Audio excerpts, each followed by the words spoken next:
Hello, learners. Welcome to today's lecture on Preface to Lyrical Ballads by William Wordsworth. The purpose of this essay or article, which is written as a preface to the second edition of the Lyrical Ballads, is to prepare readers psychologically for the new variety of poems that they are going to find in the lyrical ballads. Though Wordsworth was basically a poet, but he had to write this critical essay, which was attached as a preface to the second edition of this work.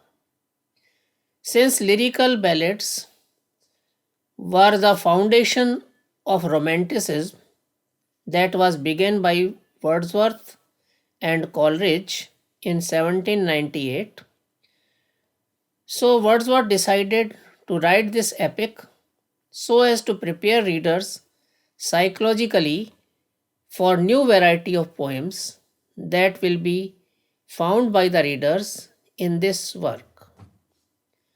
First of all, Wordsworth talks about the features that readers will not find in the poems of the lyrical ballads so that readers may not waste time in looking for those features that have been left out deliberately, like poetic diction and gaudy and inane phraseology that is normally found in so called poetic diction of 18th century poetry of neoclassical age.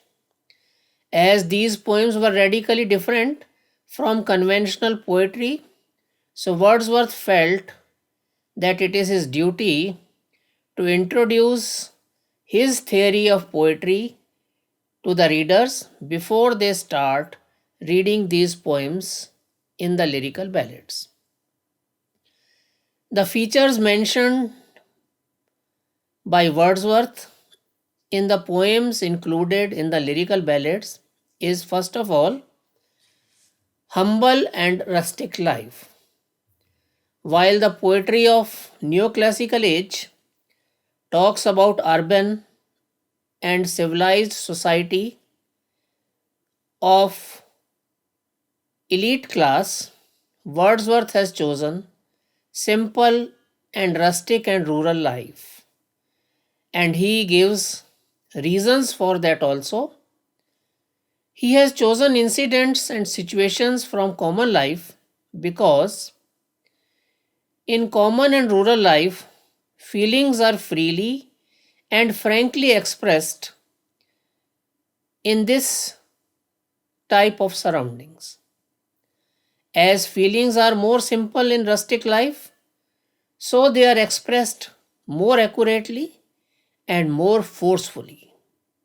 As they are simple and unsophisticated and natural, so they are more conducive to human nature, or human nature can easily access them. And another reason for choosing humble and rustic life was that in rustic life, human passions are connected with grand and noble objects of nature that are more stable, more permanent than other things. Then Wordsworth chooses humble and rustic language in his poems.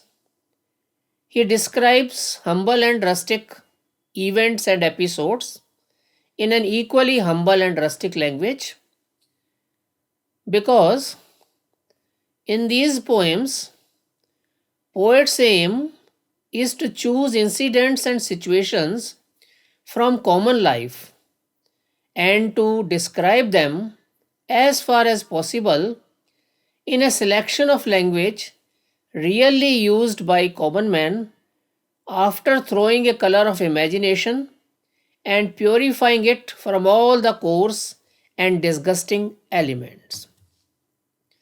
Wordsworth gives reason for choosing The common language. Rustics are in constant touch with objects of nature, and he believes that the best part of language is derived from the objects of nature. Secondly, as rustics are less under influence of social vanity of the urban life, so they convey their feelings in a simple and unelaborated language which is far more philosophical than any other diction. Other features of poems that are included in the lyrical ballads is that Wordsworth says that every poem has a worthy purpose, and this purpose is not a trivial one.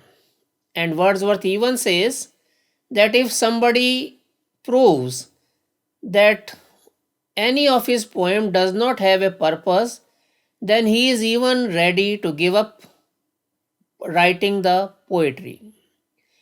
The aim of the poems of the lyrical ballads, according to Wordsworth, is to enlighten the readers and purify emotion.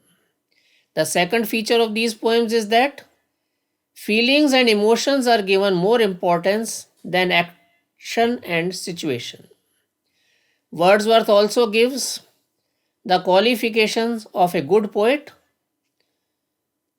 Good poet is a human being who has a greater and more lively responsibility, who has a greater power of imagination, who has comprehensive knowledge of human nature, and who has a more comprehensive soul so that he can sympathize and feel for others, and a person who has got greater zest for life and who has got greater powers of effective communication with other human beings.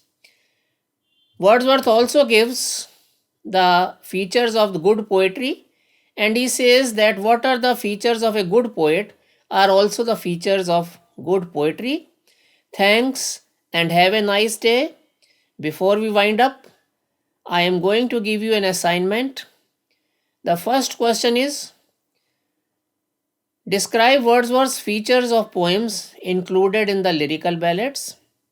And second one is, give reasons for choosing common language by Wordsworth in his poems of lyrical ballads.